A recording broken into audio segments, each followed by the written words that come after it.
ಈಗ ಪ್ರಕಟಣೆ 16ನೇ ಅಧ್ಯಾಯಕ್ಕೆ ನಾವು ಹೋಗೋಣ. ಇಲ್ಲಿ ನಾವು 1ನೇ ವಚನದಲ್ಲಿ ನಾವು ನೋಡ್ತಾ ಇರೋದೇನೆಂದರೆ, ಪ್ರಕಟಣೆ 16ನೇ ಅಧ್ಯಾಯದಲ್ಲಿ ನಾವು ನೋಡುವಂಥದ್ದು ದೇವರ ಕೋಪವನ್ನು ಇಲ್ಲಿ ಸುರಿಸಲ್ಪಡುವುದನ್ನು ನೋಡ್ತೇವೆ. ಈ 1ನೇ ವಚನದಲ್ಲಿ ಅದನ್ನೇ ನಾವು ನೋಡುವಂಥವರಾಗಿದ್ದೇವೆ. ಅದನ್ನು ಸ್ವಲ್ಪ ನಾವು ಈಗ ಓದ್ಕೊಳ್ಳೋಣ. 1ನೇ ವಚನ. ಆಗ ಪವಿತ್ರ ಸ್ಥಾನದಿಂದ ಬಂದ ಮಹಾಶಬ್ದವನ್ನು ಕೇಳಿದನು. ಅದು ಆ 7 ಮಂದಿ ದೇವದೂತರಿಗೆ, ನೀವು ಹೋಗಿ ಆ 7 ಪಾತ್ರೆಗಳಲ್ಲಿ ಇರುವ ದೇವರ ರೌದ್ರವನ್ನು ಭೂಮಿಯ ಮೇಲೆ ಒಯ್ಯಿರಿ ಎಂದು ಹೇಳಿತು. ಇಲ್ಲಿ ನೋಡ್ತೇವೆ ದೇವರ ನ್ಯಾಯ ತೀರ್ಪು ಈ ಲೋಕದ ಮೇಲೆ ಬರುವಂಥದ್ದನ್ನು ನಾವು ನೋಡುವಂಥವರಾಗಿದ್ದೇವೆ ಈ 1ನೇ ವಚನದಲ್ಲಿ. ಇದರ ಮೂಲಕವಾಗಿ ದೇವರು ಸುರಿಸುವಂಥ ಆತನ ಕೋಪ ಈ ಲೋಕದ ಮೇಲೆ ಈ 7 ಥರವಾದ ಪಾತ್ರೆಗಳ ಮೂಲಕವಾಗಿ ಆತನು ಮಾಡುವಂಥವನಾಗಿದ್ದಾನೆ. ಈ 7 ಪಾತ್ರೆಗಳನ್ನು 7 ದೂತರ ಕೈಯಲ್ಲಿ ಕೊಟ್ಟಿದ್ದಾನೆ. ಇವರು ಒಬ್ಬೊಬ್ಬರಾಗಿ ಅದನ್ನು ಸುರಿಸುವುದನ್ನು ನಾವು ನೋಡ್ತೇವೆ ಈ ಭೂಮಿಯ ಮೇಲೆ. ಇದು ಒಂದೊಂದಾಗಿ ಸುರಿಸುವಾಗ ಅದು ಇಷ್ಟು ವೇಗವಾಗಿ ಅವರು ಸುರಿಸ್ತಾ ಇದ್ದಾರೆ. ಒಂದು ಸುರಿಸಿದ ಅದು ಪರಿಣಾಮ ಬರೋದಕ್ಕೂ ಮುಂಚಿತವಾಗಿ, ಅದು ಪರಿಣಾಮ ಮುಗಿಯೋದಕ್ಕೂ ಮುಂಚಿತವಾಗಿಯೇ ಎರಡನೇದು ಕೂಡ ಸುರಿಸುವುದನ್ನು ನೋಡ್ತೇವೆ. ಅಷ್ಟು ವೇಗವಾಗಿರ್ತದೆ. ದೇವರು ಬೇಗನೆ ಎಲ್ಲ ಮುಗಿಸ್ಬಿಡಬೇಕು ಅಂತ ಹೇಳಿ ತೀರ್ಮಾನಿಸ್ಬಿಟ್ಟಿದ್ದಾರೆ. ಅದೇ ಕಾರ್ಯ ಇಲ್ಲಿ ನಡೆಯುವಂಥದ್ದನ್ನು ನಾವು ನೋಡ್ತೇವೆ. ಇದು ಕಡೆಯದಾಗಿ ಇರುವಂಥ 7 ಥರವಾದ ನ್ಯಾಯ ತೀರ್ಪುಗಳು ಭೂಮಿ ಮೇಲೆ ಸುರಿಸಲ್ಪಡುವುದನ್ನು ನಾವು ಈಗ ಗಮನಿಸ್ತಾ ಇದ್ದೇವೆ. ಈಗ ಮೊದಲನೇ ಪಾತ್ರವನ್ನು ಈ ಲೋಕದ ಮೇಲೆ ಸುರಿಸಿದಾಗ ಇದನ್ನು ನಾವು 2ನೇ ವಚನದಲ್ಲಿ ನಾವು ಸ್ವಲ್ಪ ಓದ್ಕೊಳ್ಳೋಣ. ಆಗ ಮೊದಲನೆಯವನು ಹೊರಟು ತನ್ನ ಪಾತ್ರೆಯಲ್ಲಿದ್ದುದನ್ನು ಭೂಮಿಗೆ ಹೊಯ್ದನು. ಕೂಡಲೇ ಮೊದಲನೆಯ ಮೃಗದ ಗುರುತನ್ನು ಹೊಂದಿ ಅದರ ವಿಗ್ರಹಕ್ಕೆ ನಮಸ್ಕಾರ ಮಾಡುವ ಮನುಷ್ಯರ ಮೈ ಮೇಲೆ ಕೆಟ್ಟ ಉರಿ ಹುಣ್ಣು ಎದ್ದಿತು. ನೀವು ನೋಡ್ತಾ ಇದ್ದೀವಿ, ಮಿರುಗದ ಗುರುತನ್ನು ಹಾಕ್ಕೊಂಡಿದ್ದವರು, ಅವನನ್ನು ನಮಸ್ಕರಿಸಿದವರು, ಅವನನ್ನು ಆರಾಧಿಸಿದವರು, ಇವರ ಮೇಲೆ ಈ ಒಂದು ಪಾತ್ರೆ ಬಿದ್ದಿದ್ದು ಕೂಡ ಆ ಕೋಪವನ್ನು ಅವನ ಮೇಲೆ ಸುರಿಸಿದ ಕೂಡಲೇ ಅವರಿಗೆ ಅವ್ರ ಮೇಲೆ ಬಂದಂಥದ್ದು ಉರಿ ಹುಣ್ಣು. ಉರಿ ಹುಣ್ಣು ಬಂದದ್ದು ಕೂಡಲೇ ಅವರು ಕೆಬರ್ತಾ ಇದ್ದಾರೆ. ನೋವು ತಾಳಲಾರದೆ ಅವರು ಕೆಬರ್ತಾ ಇದ್ದಾರೆ. ಇಷ್ಟು ಒಂದು ಘೋರವಾದ ಒಂದು ನ್ಯಾಯ ತೀರ್ಪು ಮನುಷ್ಯರ ಮೇಲೆ ಬರುವಂಥದ್ದನ್ನು ನಾವು ಈ 1ನೇ ಪಾತ್ರದ ಮೂಲಕವಾಗಿ ನಾವು ನೋಡ್ತಾ ಇದ್ದೇವೆ. 2ನೇ ಪಾತ್ರ ನಾವು ನೋಡ್ತಾ ಇದ್ದೇವೆ 3ನೇ ವಚನದಲ್ಲಿ. 2ನೆಯವನು ತನ್ನ ಪಾತ್ರೆಯಲ್ಲಿದ್ದುದನ್ನು ಸಮುದ್ರದ ಮೇಲೆ ಹೊಯ್ದನು. ಅದರ ನೀರು ಸತ್ತವನ ರಕ್ತದ ಹಾಗೆ ಇತ್ತು ಮತ್ತು ಸಮುದ್ರದಲ್ಲಿದ್ದ ಜೀವ ಜಂತುಗಳೆಲ್ಲವೂ ಸತ್ತು ಹೋದವು. ಇಲ್ಲಿ 2ನೇ ಪಾತ್ರವನ್ನು ಸುರಿಸುವಾಗ ಅದು ಸಮುದ್ರ ಮೇಲೆ ಸುರಿಸಲ್ಪಡುವುದನ್ನು ನಾವು ಇಲ್ಲಿ ಗಮನಿಸ್ತಾ ಇದ್ದೇವೆ. ಇದನ್ನು ನಾವು 8ನೇ ಅಧ್ಯಾಯ 8 ಮತ್ತು 9ನೇ ವಚನ ಪ್ರಕಟಣೆಯಲ್ಲಿ ನಾವು ನೋಡಿದ್ದೇವೆ. ತುತ್ತೂರಿ ಊದುವಂಥ ಸಮಯದಲ್ಲಿ, 2ನೇ ತುತ್ತೂರಿ ಊದುವಂಥ ಸಮಯದಲ್ಲಿ ಆಗಿದ್ದಂಥದ್ದು. ಆದರೆ ಅಲ್ಲಿ ನೋಡಿದ್ದು ಸಮುದ್ರ, ಇಡೀ ಸಮುದ್ರವನ್ನು ತಗೊಂಡ್ರೆ ಅದರಲ್ಲಿ 3ರಲ್ಲಿ 1 ಭಾಗ ಮಾತ್ರ ರಕ್ತವಾಗಿ ಮಾರ್ಪಡಿದ್ದನ್ನು ನಾವು ನೋಡಿದ್ದೇವೆ. ಆದರೆ ಇಲ್ಲಿ ಅದಕ್ಕಿಂತ ತೀವ್ರವಾಗಿ ದೇವರು ಕಾರ್ಯವನ್ನು ಮಾಡುವುದನ್ನು ನಾವು ನೋಡ್ತಾ ಇದ್ದೇವೆ. ಇಡೀ ಸಮುದ್ರವೇ ರಕ್ತವಾಗಿ ಮಾರ್ಪಡ್ತದೆ. ಈ ರಕ್ತವಾಗಿ ಆಗಿದ ಕೂಡಲೇ ಅದರ ಒಳಗೆ ಅದರಲ್ಲಿ ಜೀವಿಸ್ತಾ ಇದ್ದಂಥ ಜೀವ ಜಂತುಗಳು ಎಲ್ಲವೂ ಸತ್ತು ಹೋದವು ಅಂತ ಹೇಳಿ ನಾವು ನೋಡುವಂಥವರಾಗಿದ್ದೇವೆ. ಸೊ ಇದನ್ನು ನಾವು ನೋಡುವಂಥದ್ದು ಇನ್ನೂ ಒಂದು ಇದು ಒಂದು ಈ ಒಂದು ಸಮುದ್ರದಿಂದ ಅವರಿಗೆ ಸಿಗುವಂಥ ಮೀನುಗಳು ಕೂಡ ಸತ್ತು ಹೋದವು ಅಂತ ಹೇಳಿ ನಾವು ಇಲ್ಲಿ ನೋಡುವಂಥವರಾಗಿ ಇದ್ದೇವೆ. ಮತ್ತು ಈಗ 3ನೇ ಪಾತ್ರವನ್ನು ಸುರಿಯುವಂಥದ್ದನ್ನು ನೋಡೋಣ. 4ನೇ ವಚನದಲ್ಲಿ. 3ನೆಯವನು ತನ್ನ ಪಾತ್ರೆಯಲ್ಲಿದ್ದುದನ್ನು ನದಿಗಳ ಮೇಲೆಯೂ ನೀರಿನ ಬುಗೆಗಳ ಮೇಲೆಯೂ ಒಯ್ದನು. ಅವುಗಳ ನೀರು ರಕ್ತವಾಯಿತು. ಆಮೇಲೆ ಜಲಾಧಿಪತಿಯಾದ ದೂತನು, ಸದಾ ಇರುವಾತನೇ, ಪರಿಶುದ್ಧನೇ, ನೀನು ಹೀಗೆ ತೀರ್ಪು ಮಾಡುವುದರಲ್ಲಿ ನೀತಿ ಸ್ವರೂಪನಾಗಿದ್ದೀ. ಇಲ್ಲಿ ನೋಡ್ತೀವಿ, ಈ ಒಂದು ಮೂರನೇ ಪಾತ್ರವನ್ನು ಸುರಿಯುವಾಗ ಅದು ಎಲ್ಲ ಭೂಮಿ ಮೇಲೆ ಇರುವಂಥ ನದಿಗಳ ಮೇಲೆಯೂ ಬುಗ್ಗೆಗಳ ಮೇಲೆಯೂ ಅದು ಸುರಿಯಲ್ಪಡ್ತು ಅಂಥೇಳಿ ನಾವು ನೋಡ್ತೇವೆ. ಇದರ ಮೂಲಕವಾಗಿ ಸಿಹಿ ನೀರು, ಕುಡಿಯುವ ನೀರು ಎಲ್ಲ ಅದು ಏನಾಗುತ್ತೆ, ರಕ್ತವಾಗಿ ಮಾರ್ಪಡುವುದನ್ನು ನಾವು ನೋಡ್ತಿದ್ದೇವೆ. ಇಲ್ಲಿ ದೇವದೂತನು ಹೇಳ್ತಾನೆ, ದೇವರೇ ನೀನು ನ್ಯಾಯವಂತವನು, ನೀನು ಸತ್ಯವಂತವನು, ನೀನು ಮಾಡಿದ್ದೇ ಸರಿ ಅಂತ ಹೇಳ್ತಾ ಇದ್ದಾನೆ. ಒಂದು ಕಾಲಕ್ಕೆ ಈ ಜನಾಂಗ ನಿನ್ನ ಸೇವಕರುಗಳನ್ನು, ನಿನ್ನ ಜನಾಂಗಗಳನ್ನು, ನಿನ್ನ ಪ್ರವಾದಿಗಳನ್ನು ಕೊಂದು ಹಾಕಿದ್ರು. ಅವ್ರಿಗೆ ನೀನು ಈ ಒಂದು ರಕ್ತವನ್ನು ಕುಡಿಯುವುದಕ್ಕೆ ನೀನು ಕೊಟ್ಟದು ಅದು ನ್ಯಾಯವೇ ಅಂತ ಹೇಳುವಂಥವರಾಗಿ ನಾವು ಇಲ್ಲಿ ನೋಡ್ತಿದ್ದೇವೆ. ಅದೇ ಸಮಯದಲ್ಲಿ ಈ ದೇವದೂತರು ದೇವರನ್ನು ಆರಾಧಿಸ್ತಾ ಇದ್ದಾರೆ. ಅವರು ಹತವಾದವರೆಲ್ಲ ಇದೇ ಥರವಾಗಿ ಅವರು ಸತ್ತಿದ್ದಾರೆ, ಇವರಿಂದನೇ ಸತ್ತಿದ್ದಾರೆ. ಆದದ್ರಿಂದ ಈ ನ್ಯಾಯ ತೀರ್ಪನ್ನು ಇವ್ರ ಮೇಲೆ ನೀನು ಕೊಟ್ಟಿದ್ದಕ್ಕಾಗಿ ನಾವು ಸ್ತೋತ್ರಿಸ್ತೇವೆ ಅಂತ ಹೇಳುವಂಥವರಾಗಿ ಇಲ್ಲೇ ನೋಡ್ತಾ ಇದ್ದೇವೆ. ನಾಲ್ಕನೇ ಪಾತ್ರವನ್ನು ಸುರಿಯುವಂಥದ್ದು ನಾವು ನೋಡೋಣ. 8ನೇ ವಚನದಲ್ಲಿ ನಾವು ನೋಡೋಣ. ನಾಲ್ಕನೆಯವನು ತನ್ನ ಪಾತ್ರೆಯಲ್ಲೇ ಇದ್ದುದನ್ನು ಸೂರ್ಯನ ಮೇಲೆ ಒಯ್ದನು. ಆಗ ಸೂರ್ಯನಿಗೂ ಕಡು ಬಿಸಿಲಿನಿಂದ ಮನುಷ್ಯರನ್ನು ಕಂದಿಸುವ ಶಕ್ತಿಯು ಕೊಡಲ್ಪಟ್ಟಿತು. ಇದರಲ್ಲಿ ನಾವು ನೋಡ್ತೇವೆ, ಈ ಒಂದು ಪಾತ್ರವನ್ನು ಸೂರ್ಯನ ಮೇಲೆ ಸುರಿಯಲ್ಪಡ್ತದೆ ಅಂತ ಹೇಳಿ ನಾವು ನೋಡ್ತೇವೆ. ಈ ಸೂರ್ಯನ ಮೇಲೆ ಸುರಿಸಿದಂದರೆ ಈ ಸೂರ್ಯನಿಗೆ ಇರುವಂಥ ಖಂಡಿಸುವ ಶಕ್ತಿ ಇನ್ನಷ್ಟು ಹೆಚ್ಚಿಗೆ ಆಯಿತು. ಈ ಹೆಚ್ಚಿಗೆ ಆಗಿದ ನಂತರ ಅದು ಎಷ್ಟು ಸುಮಾರು 7 ಪಟ್ಟು ಹೆಚ್ಚಿಗೆ ಆಗಿದೆ ಅಂಥೇಳಿ ನಾವು ಏಸಾಯ ಪುಸ್ತಕದಲ್ಲಿ ಕೂಡ ನಾವು ನೋಡ್ತೇವೆ. 30ನೇ ಅಧ್ಯಾಯ 26 ವಚನದಲ್ಲಿ ನಾವು ನೋಡ್ತೇವೆ, 7ರಷ್ಟು ಹೆಚ್ಚಾಗಿ ಅದು ಖಂಡಿಸುವ ಶಕ್ತಿ ಅದಕ್ಕೆ ಕೊಡಲ್ಪಟ್ಟಿತ್ತು ಅಂಥೇಳಿ ನಾವು ನೋಡ್ತೇವೆ. ಇದರ ಮೂಲಕವಾಗಿ ಅನೇಕರು ಬಾಧಿಸಲ್ಪಟ್ಟರು, ಅಲ್ಲಿರುವಂಥ ಜನರೆಲ್ಲ ಬಾಧಿಸಲ್ಪಟ್ಟರು. ಆದರೆ ಕೂಡ ಅವರು ದೇವರನ್ನು ಅವರು ಮಾಡಿದಂಥ ಪಾಪಗಳನ್ನು ಒಪ್ಪಿಕೊಳ್ಳದೆ ದೇವರನ್ನು ನಿಂದಿಸುವುದನ್ನು ನಾವು ನೋಡ್ತಾ ಇದ್ದೇವೆ. ಅವರು ನಿರಾಕರಿಸ್ತಾ ಇದ್ದಾರೆ, ದೇವರನ್ನು ನಿರಾಕರಿಸ್ತಾ ಇದ್ದಾರೆ. ಅವರು ಮಾಡುವಂಥ ಎಲ್ಲ ಕಾರ್ಯಗಳಿಗೆ ಅವರು ಪಶ್ಚಾತ್ತಾಪ ಪಡ್ತಾ ಇಲ್ಲ, ಆದರೆ ನಿಂದಿಸುವುದನ್ನು ನಾವು ನೋಡ್ತೇವೆ. ಇನ್ನೂ ಅಷ್ಟು ಕೋಪದಿಂದ ದೇವರನ್ನು ದೂಷಿಸುವುದನ್ನು ನಾವು ನೋಡುವಂಥವರಾಗಿದ್ದೇವೆ. ಈಗ 5ನೇ ಪಾತ್ರವನ್ನು ನಾವು ನೋಡೋಣ. 10 ಮತ್ತು 11ನೇ ವಚನದಲ್ಲಿ ನಾವು ನೋಡುವಂಥ 5ನೇಯವನು ತನ್ನ ಪಾತ್ರೆಯಲ್ಲಿ ಇದ್ದುದನ್ನು ಮೊದಲನೆಯ ಮೃಗದ ಸಿಂಹಾಸನದ ಮೇಲೆ ಒಯ್ಯಲು ಅದರ ರಾಜ್ಯವು ಕತ್ತಲಾಯಿತು. ಜನರ ತಮಗಾದ ಕಷ್ಟದ ದೆಸೆಯಿಂದ ತಮ್ಮ ನಾಲಿಗೆಗಳನ್ನು ಕಚ್ಚಿಕೊಂಡು ತಮ್ಮ ಕೃತ್ಯಗಳ ವಿಷಯದಲ್ಲಿ ಮಾನಸಾಂತರ ಮಾಡಿಕೊಳ್ಳದೆ ತಮ್ಮ ಕಷ್ಟಗಳ ದೆಸೆಯಿಂದಲೂ ಹುಣ್ಣುಗಳು ದೆಸೆಯಿಂದಲೂ ಪರಲೋಕದವರನ್ನು ದೂಷಿಸಿದರು. ಇಲ್ಲಿ ನೋಡ್ತೇವೆ, 5ನೇದವನು ಅವನ ಪಾತ್ರವನ್ನು ಸುರಿಸಿದ ಕೂಡಲೇ ಅದು ಸೈತಾನನ್ನು ಅವನ ಇರುವಂಥ ಸ್ಥಳದ ಮೇಲೆ, ಅವನ ಸಿಂಹಾಸನದ ಮೇಲೆ ಅದು ಹೊಯ್ಯಲ್ಪಡ್ತು ಅಂತ ಹೇಳಿ ನಾವು ನೋಡ್ತೇವೆ. ಅವನ ರಾಜ್ಯವು ಕತ್ತಲು ಆಯಿತು ಅಂತ ಹೇಳಿ ನೋಡ್ತೇವೆ. ಇಡೀ ಆ ಜಗತ್ತೇ ಅಲ್ಲಿರುವಂಥದ್ದು ಎಲ್ಲವೂ ಕತ್ತಲಾಯಿತು.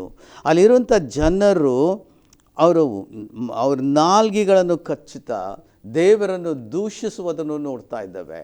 ಅವರು ಇನ್ನೂ ಅಷ್ಟು ಮನಸ್ಸಾಂದ್ರ ಬರಲಿಲ್ಲ.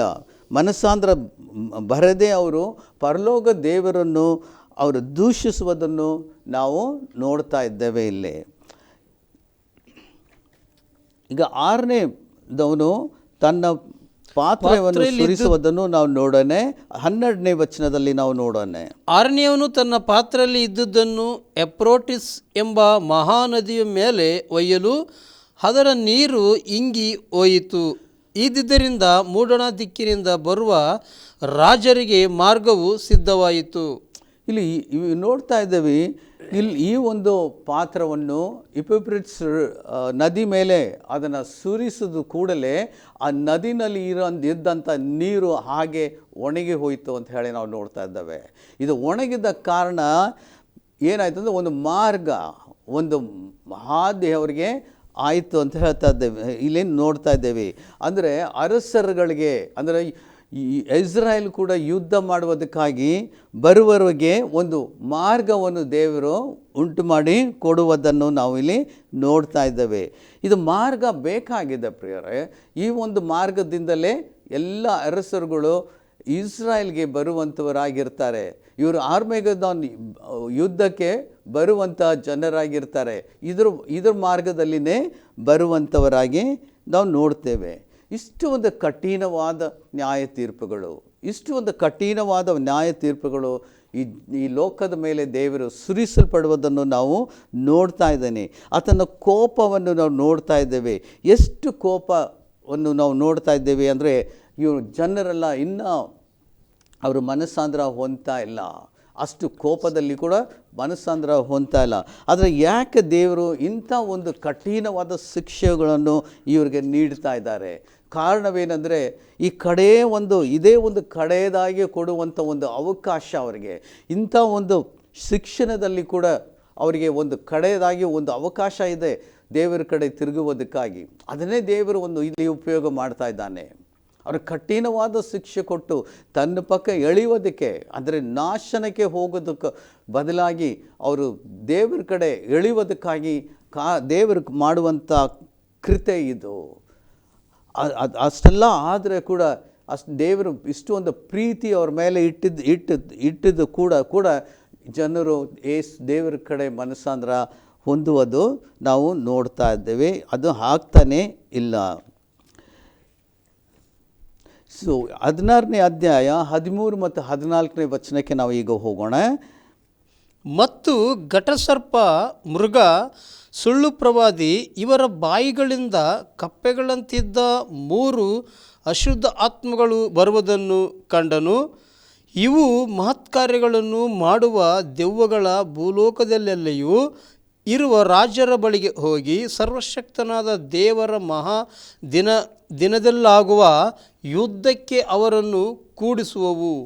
ಇಲ್ಲಿ ನೋಡ್ತೇವೆ, ಈ ವಚನಗಳಲ್ಲಿ ನಾವು ನೋಡುವಂಥದ್ದು ಏನಂದರೆ, ಘಟಸರ್ಪವಾಗಲಿ ಮತ್ತು ಕ್ರಿಸ್ತ ವಿರೋಧಿಗೆ ಮತ್ತು ಸುಳ್ಳು ಪ್ರವಾದಿ ಬಾಯಿಂದ ಬರುವಂಥ ದುಷ್ಟ ಆತ್ಮಗಳು, ಅಂದರೆ ಕಪ್ಪಿಗಳು, ಅಂದರೆ ದುಷ್ಟ ಆತ್ಮಗಳು ಬಾಯಿಂದ ಬರುವಂಥದ್ದು. ಈ ಭೂರಾಜ್ಯಗಳನ್ನು ಅವರು ವಶಪಡಿಸುವುದಕ್ಕೆ, ಮರಳುಗೊಳಿಸುವುದಕ್ಕೆ ಇವರು ಹೊರಟು ಹೋಗ್ತಾ ಇದ್ದಾರೆ. ಈ ಹೊರಟು ಹೋಗಿ ಅವ್ರನ್ನೆಲ್ಲ ಸೇರಿಸಿಕೊಂಡು ಅಲ್ಲಿ ಯುದ್ಧಕ್ಕಾಗಿ ಜನರ ಸಂಗಡ ಅವರು ಇಸ್ರಾಯೇಲ್ ಕೂಡ ಯುದ್ಧ ಮಾಡುವುದಕ್ಕಾಗಿ ಅವರು ಒಂದು ಕೂಡಿಸ್ತಾ ಇದ್ದಾನೆ.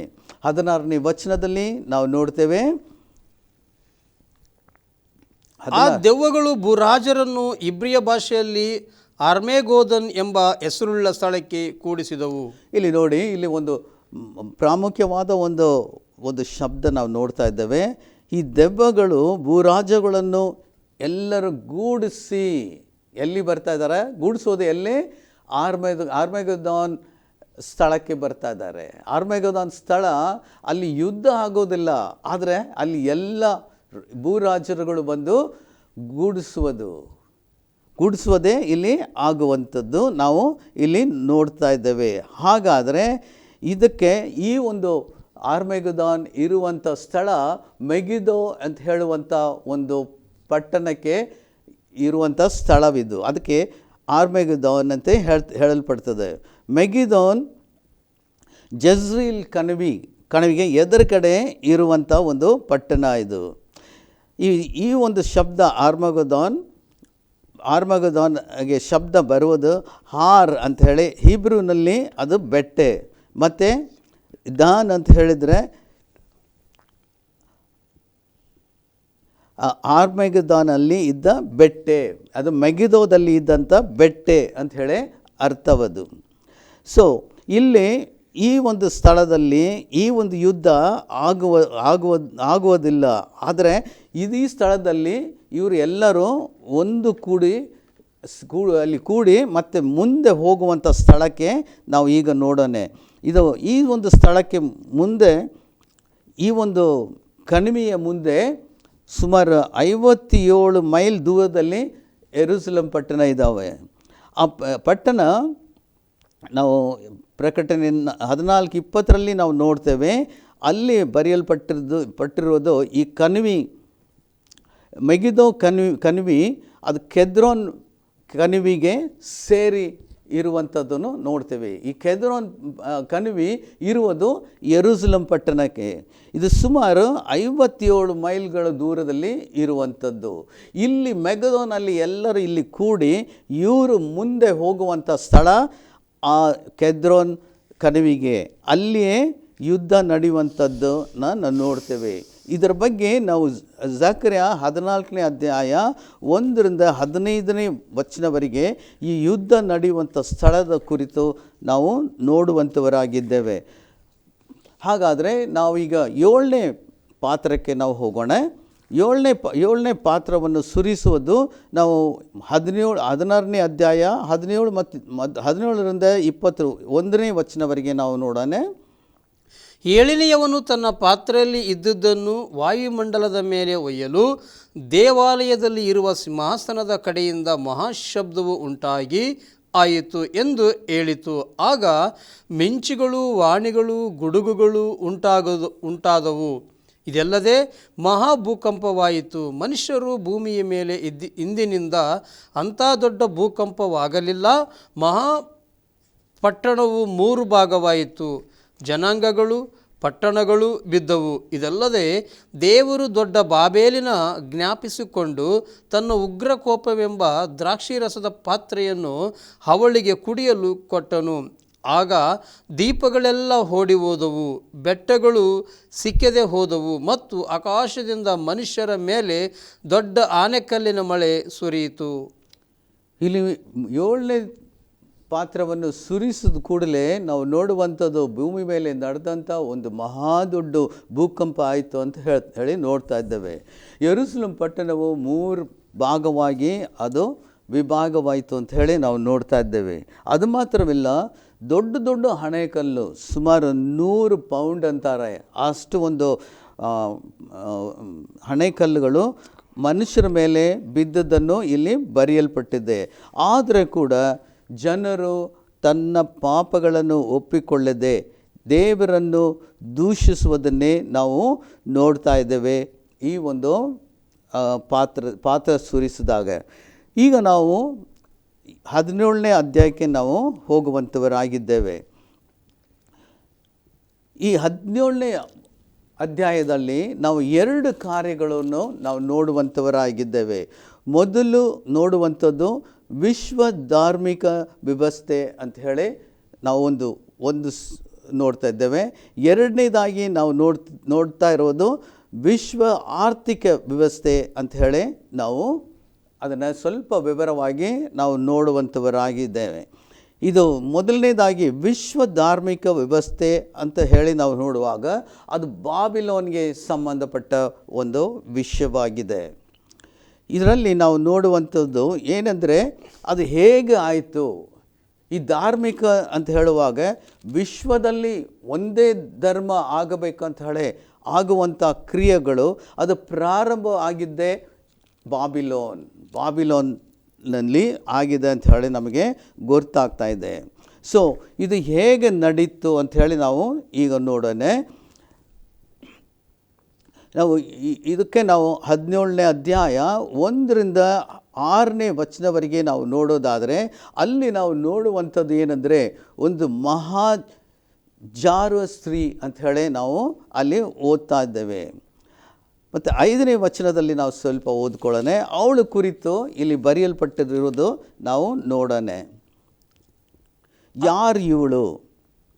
ಅದು ಅಸಹ್ಯವಾದಗಳಿಂದ, ಅಂದರೆ ಅವಳ ಜಾರತ್ವ ಸಂಬಂಧವಾದ ಅಶುದ್ಧ ವಸ್ತು ತುಂಬಿತು. ಅವಳು ಹಣೆಯ ಮೇಲೆ ಬಾಬೆಲ್ ಎಂಬ ಮಹಾ ನಗರಿ ಭೂಮಿಯಲ್ಲಿರುವ ಜಾರ ಸ್ತ್ರೀಯರಿಗೂ ಅಸಹ್ಯವಾದ ಕಾರ್ಯಗಳಿಗೂ ತಾಯಿಯಾಗಿ ಇದ್ಲು. ಆದರೆ ಇವಳ ಕುರಿತು, ಈ ಸ್ತ್ರೀಯ ಕುರಿತು 5ನೇ ವಚನದಲ್ಲಿ ಅದು ಹೇಳಲ್ಪಡೋದಂದರೆ ಇವಳು ಜಾರು ಸ್ತ್ರೀ ಅಂತ ಹೇಳಲ್ಪಡ್ತಾ ಇದೆ. ಈ ಜಾರು ಸ್ತ್ರೀ ಅಂತ ಹೇಳೋದಕ್ಕೆ ಅದಕ್ಕೆ ಅರ್ಥವೇನೆಂದರೆ ಅದು ಅನಾರಾಗಿಕ ಆರಾಧನೆಗಳು ಮಾಡುವಂಥ ಸ್ತ್ರೀ. ಈ ಸ್ತ್ರೀ ಯಾರಾಗಿದ್ದಾಳೆ? ಬಾಬಿಲೋನ್ ದೇಶನೇ ಇದಕ್ಕೆ ಮೂಲ ಕಾರಣವಾಗಿ ಇರುವಂಥದ್ದು. ಇದು ಹೇಗೆ ಆಯಿತು? ಬಾಬಿಲೋನ್ ದೇಶದಲ್ಲಿ ಇಂಥ ಒಂದು ಆರಾಧನೆಗಳು, ಇಂಥ ಒಂದು ವಿಗ್ರಹ ಆರಾಧನೆಗಳು, ಇಂಥ ಒಂದು ಅನಾರೋಗ್ಯ ಆರಾಧನೆಗಳು ಹೇಗೆ ಇಲ್ಲಿ ಬಂತು ಅಂತ ಹೇಳಿ ನಾವು ನೋಡುವುದಕ್ಕೆ ನಾವು ಆದಿಕಾಂಡ 10ನೇ ಅಧ್ಯಾಯ 8ನೇ ವಚನದಿಂದ 11ನೇ ವಚನವರೆಗೆ ನಾವು ನೋಡೋಣ. ಇಲ್ಲಿ ನಾವು ನೋಡುವಂಥದ್ದು ಏನಂದರೆ, ಅಲ್ಲಿ ಒಂದು ವ್ಯಕ್ತಿಯನ್ನು ನಾವು ನೋಡ್ತೇವೆ. ಅವನ ಹೆಸರು ನಿಮ್ರೋದ್ ಅಂತ ಹೇಳಿ ಇದ್ದಾನೆ. ಅವನು ನೋವಾಗೆ ಮರಿಮೊಮ್ಮಗನಾಗಿದ್ದಾನೆ. ಇವನು ಒಂದು ಶಕ್ತಿಶಾಲಿಯಾದ ಒಂದು ಬೇಟೆಗಾರನು. ಇವನೇ ಮೊದಲಾಗಿ ತನ್ನ ರಾಷ್ಟ್ರವನ್ನು ಸ್ಥಾಪಿಸಿದವನು. ತನ್ನ ರಾಷ್ಟ್ರವನ್ನು ಸಿನಾರ್ ಎಂದ ಸ್ಥಳದಲ್ಲಿ ತನ್ನ ರಾಷ್ಟ್ರವನ್ನು ಸ್ಥಾಪಿಸಿದವನು. ಬಾಬೆಲ್ ಎಂಬ ಮೊದಲನೇ ನಗರವನ್ನು ಆ ಒಂದು ಅವನ ರಾಷ್ಟ್ರದಲ್ಲಿ ಮಾಡಿದ್ದವನು. ಅದು ಮಾತ್ರವಿಲ್ಲ, ನಿನೆವೆ ಪಟ್ಟಣವಾಗಲಿ, ರೆಹೋಬೋತ್ ಪಟ್ಟಣವಾಗಲಿ, ಕ್ಯಾಲೇಬ್ ಆಗಲಿ ಎಲ್ಲವೂ ಇವನಿಂದಲೇ ಸ್ಥಾಪಿಸಲ್ಪಡ್ತು. ನಿಮ್ರೋದ್ ಒಂದು ಬಂಡಕೂರನಾಗಿದ್ದ. ದೇವರಿಗೆ ಯಾವಾಗಲೂ ವಿರೋಧಿಸುವಂಥವನಾಗಿ ಅವನೇ ಇದ್ದ. ಆದಿಕಾಂಡ 11 ಮತ್ತು 4ನೇ ವಚನದಲ್ಲಿ ನಾವು ನೋಡ್ತೇವೆ, ಅವನು ಒಂದು ಗೋಪುರ ಕಟ್ಟುವುದಕ್ಕೆ ಆತನು ಪ್ರಯತ್ನಿಸ್ತಾ ಇದ್ದಾನೆ. ಆ ಗೋಪುರ ಪರಲೋಕವನ್ನು ಮುಟ್ಟುವಂತೆ ಒಂದು ಗೋಪುರ ಕಟ್ಟಬೇಕಂತ ಅವನು ಪ್ರಯತ್ನಿಸ್ತಾ ಇದ್ದಾನೆ. ಮಾತ್ರವಿಲ್ಲ, ಅದರ ಮೂಲಕವಾಗಿ ತನ್ನ ನಾಮವನ್ನು, ತನ್ನ ಹೆಸರನ್ನು ಒಂದು ದೊಡ್ಡದಾಗಿ ಮಾಡ್ಕೋಬೇಕು ಅಂತ ಅವನ ವಿಚಾರ. ಅವನು ಮತ್ತು ಅವನ ಸಂಗಡ ಇದ್ದಂಥ ಜನರು ಒಂದು ಕೂಡಿ ಅವರು ಈ ಒಂದು ಕಾರ್ಯವನ್ನು ಮಾಡುವುದು ನಾವು ಆದಿಕಾಂಡದಲ್ಲಿ ನಾವು ನೋಡ್ತಾ ಇದ್ದೇವೆ. ಗೋಪುರ ಕಟ್ತಾ ಇದ್ದಾರೆ. ಆದರೆ ಏನಾಗಿತ್ತು, ಆದರೆ ದೇವರಿಗೆ ಅವಿದ್ಯತೆಯಿಂದ ಇವರು ಮಾಡ್ತಾ ಇರುವಂಥ ಈ ಕಾರ್ಯ. ದೇವರು ಹೇಳ್ತಾ ಇದ್ರು, ನೀವು ಎಲ್ಲರೂ ಅದರ ಚೆದರಿ ಹೋಗಿ, ಅಂದರೆ ಬೇರೆ ಬೇರೆ ಸ್ಥಳಕ್ಕೆ ಹೋಗಿ ಅಂದರೆ ನಿಮ್ಮನ್ನು ಹೆಚ್ಚಿಸ್ಕೊಳ್ಳಿ ಅಂಥೇಳಿ ಹೇಳ್ತಾ ಇದ್ದಾರೆ. ಆದರೆ ಇವನು ದೇವರಿಗೆ ವಿರೋಧವಾಗಿ ಒಂದೇ ಸ್ಥಳದಲ್ಲಿ ಇರಬೇಕು ಅಂತ ಹೇಳಿ ಇವನು ಮಾಡುವಂಥದ್ದು ಆ ಒಂದು ಗೋಪುರವನ್ನು ಕಟ್ತಾ ಇದ್ದಾನೆ. ಇಲ್ಲಿಯೇ ನಾವು ವಾಸ ಮಾಡೋಣ ಅಂತ ಹೇಳಿ ಅವನು ತೀರ್ಮಾನಿಸ್ತಾ ಇದ್ದಾನೆ. ಈ ಗೋಪುರವನ್ನು ಕಟ್ಟುವುದು ಎದಕ್ಕಾಗಿ ಅಂದರೆ, ಆ ಗೋಪುರದ ಮೇಲೆ ಅವರು ಏರಿ ಸೂರ್ಯನು ಮತ್ತು ಚಂದ್ರನನ್ನು ತಾರೆಗಳನ್ನೆಲ್ಲ ಆರಾಧಿಸುವುದಕ್ಕಾಗಿ ಅವರು ಆರಾಧಿಸ್ತಾ ಇದ್ದರು. ಆ ದಿನಗಳಲ್ಲಿ ಅವರು ಇನ್ನೂ ಅಷ್ಟು ಹತ್ತಿರ ಹೋಗಿ ಆರಾಧಿಸಬೇಕಂತ ಹೇಳಿನೇ ಇವರು ಮಾಡುವಂಥ ಈ ಒಂದು ಕ್ರಿಯೆಗಳನ್ನು ನಾವು ನೋಡುವಂಥವರಾಗಿದ್ದೇವೆ. ಆ ಕಾಲದಲ್ಲಿ ಪ್ರೇರೆ ಬಾಬೆಲ್ನಲ್ಲಿನೇ ಪ್ರಾರಂಭವಾಗಿದ್ದು ಅಸ್ಟ್ರಾಲಜಿಕಲ್ ಅಂತ ಹೇಳ್ತೇವಲ್ಲ, ಜ್ಯೋತಿಷಗಳು ಅಲ್ಲಿಯೇ ಪ್ರಾರಂಭವಾಯಿತು. ಅದು ಮಾತ್ರವಲ್ಲ, ಅನೇಕ ಆಚರಣೆಗಳು ಆ ಸ್ಥಳದಲ್ಲಿ ನಡೀತಾ ಇತ್ತು. ಬೇಬಲ್ನಲ್ಲಿ ನಿಮ್ರೋದ್ ಇದ್ದಂಥ ಸ್ಥಳದಲ್ಲಿ ಅಲ್ಲಿ ಮಾಡ್ತಾಯಿದ್ರು. ಅದು ಮಾತ್ರವಲ್ಲ, ನಕ್ಷತ್ರ ರಾಶಿ ಅಂತ ಹೇಳ್ತೇವಲ್ಲ, ತಾರಾಗಣೆ ಅಂತ ಹೇಳ್ತೇವಲ್ಲ, ಅದು ಕೂಡ ಅಲ್ಲಿಯೇ ಪ್ರಾರಂಭವಾಯಿತು. ಅವರು ಆರಾಧಿಸ್ತಾ ಇದ್ದರು ಇವುಗಳನ್ನೆಲ್ಲ. ರಾಶಿ ಸಂಖ್ಯೆ 12 ರಾಶಿ ಸಂಖ್ಯೆಗಳಿದ್ದಾವಲ್ಲ, ಅದನ್ನು ಕೂಡ ಅಲ್ಲಿಯೇ ಪ್ರಾರಂಭ ಆಯಿತು. ಆದ್ದರಿಂದ ನಾವು ನೋಡ್ತಾ ಇದ್ದೇವೆ, ಇವರು ಸೂರ್ಯನನ್ನು ನಮಸ್ಕರಿಸ್ತಿದ್ರು, ಚಂದ್ರನನ್ನು ನಮಸ್ಕರಿಸ್ತಿದ್ರು, ಆಕಾಶದಲ್ಲಿ ಇರುವಂಥ ತಾರೆಗಳನ್ನು ನಮಸ್ಕರಿಸ್ತಿದ್ರು, ಗ್ರಹಗಳನ್ನು ನಮಸ್ಕರಿಸ್ತಿದ್ರು, ಆರಾಧಿಸ್ತಾ ಇದ್ದರು. ಸೊ ಈ ಒಂದು ಅನಾರೋಗ್ಯಕ್ಕೆ ಆರಾಧನೆಗಳು ಅದು ಪ್ರಾರಂಭಿಸಿದ್ದು ಬೇಬಲ್. ಈ ಬೇಬಲ್ನ ಬಾಬಿಲೋನ್ ಅಂತ ಹೆಸರು ಬಂತು. ಸೊ ಹಾಗಾದರೆ ಬಾಬಿಲೋನೇ ಪ್ರಾಮುಖ್ಯವಾದ ಅನಾರಾಯಿಕೆ ಆರಾಧನೆ ಆಗುವಂಥ ಒಂದು ಸ್ಥಳವಿದು. ಎಲ್ಲ ಬೇರೆ ಬೇರೆ ದೇವರುಗಳು, ಬೇರೆ ಬೇರೆ ವಿಗ್ರಹ ಆರಾಧನೆಗಳು ಎಲ್ಲ ಥರವಾದದ್ದು ಬಂದಂಥ ಒಂದು ಸ್ಥಳವಿದು. ಇದಕ್ಕಾಗಿಯೇ ಯೇಸು ದೇವರು ಹೇಳ್ತಾ ಇದ್ದಾನೆ, ಇವಳನ್ನು ವಿವರಿಸುವುದು ಜಾರುವತ್ತ ಸ್ತ್ರೀ ಅಂತ ಹೇಳ್ತಾ ಇದ್ದಾನೆ. ಮುಂದೆ ಅದನ್ನು ಹೇಳಲ್ಪಡ್ತಾ ಇದೆ, ನಿಮ್ರೋದ್ ಅವನು ಮಾಡಿಕೊಂಡಂಥ ಸ್ತ್ರೀಯ ಹೆಸರು ಸೆಮಿರಾಮಿಸ್ ಅಂತ ಅವಳನ್ನ ಮದುವೆ ಮಾಡ್ಕೊಳ್ತಾ ಇದ್ದಾನೆ. ಅವಳಿಗೆ ಹುಟ್ಟಿದಂಥ ಒಂದು ಮಗ ಇದ್ದಾನೆ, ಟಾಮ್ರೋಸ್ ಅಂತ ಇದನ್ನು ಎಜಿಕೇಲ್ 8ನೇ ಅಧ್ಯಾಯ 18ನೇ ವಚನ ಕೂಡ ನಾವು ನೋಡಬಹುದು. ಇದು ಇತಿಹಾಸ ಹೇಳ್ತದೆ, ಇವನು ಕಾಡು ಪ್ರಾಣಿಯಿಂದ ಕೊಲ್ಲಲ್ಪಟ್ಟನು ಅಂತ ಆದರೆ ಆ ಬಾಬಿಲೋನವರು ಅವರು ವಿಶ್ವಾಸ್ತಾ ಇದ್ದಾರೆ, ಇವನು ಜೀವಂತವಾಗಿ ಸತ್ಯದ ಮೇಲೆ ಜೀವಂತವಾಗಿ ಎದ್ದು ಬಂದ ಅಂತ ಆವಾಗಿಂದ ತಾಯಿ ಮಗನಿಗೆ ಅವರು ಆರಾಧಿಸ್ತಾ ಇದ್ದರು. ಈ ಒಂದು ತತ್ವ ತಾಯಿ ಮಗನನ್ನು ಆರಾಧಿಸುವುದು ಎಲ್ಲ ಕಡೆ ಹರಡಿತ್ತು ಬೇಬಲಿಂದಲೇ. ಬಾಬಿಲೋನ್ಗೆ ಇದು ಮೂಲ ಕಾರಣವಾಗಿದ್ದು. ಈಗ ಕೂಡ ಅನೇಕ ಸಭೆಗಳಲ್ಲಿ ಕೂಡ ಇದನ್ನು ನಡೀತಾ ಇರುವುದನ್ನು ನಾವು ನೋಡ್ತಾ ಇದ್ದಾವೆ. ಬೇರೆ ಬೇರೆ ದೇಶಗಳಲ್ಲಿ ತಾಯಿ ಮಗನನ್ನು ಕುಮಾರನ್ನು ಆರಾಧಿಸ್ತಾ ಇದ್ದಾರೆ. ಅದರ ಬೇರೆ ಬೇರೆ ಹೆಸರು ಕೊಂಡು ಅವರು ಆರಾಧಿಸ್ತಾ ಇದ್ದಾರೆ. ಒಂದೊಂದು ದೇಶದಲ್ಲಿ ಒಂದೊಂದು ಹೆಸರಾಗಿದೆ. ಇದು ಪ್ರಾರಂಭವಾಗಿದ್ದು ಬಾಬಿಲೋನ್ ದೇಶದಲ್ಲಿನೇ. ಪ್ರಿಯರೇ, ಇದೇ ಒಂದು ಇತಿಹಾಸ. ಅಂದರೆ ಆ ಧರ್ಮಗಳು ಈ ಲೋಕಕ್ಕೆ ಬಂದದ್ದು. ಹಾಗಾದರೆ ಅನೇಕ ವಿಷಯಗಳಲ್ಲಿ ನಾವು ಇನ್ನು ನೆಕ್ಸ್ಟ್ ನಾವು ನೋಡುವಂಥದ್ದು ಇನ್ನು ಕೆಲವೊಂದು ವಿಷಯಗಳು ಈ 17ನೇ ಅಧ್ಯಾಯದಲ್ಲಿ ನಾವು ನೋಡುವಂಥವರಾಗಿದ್ದೇವೆ.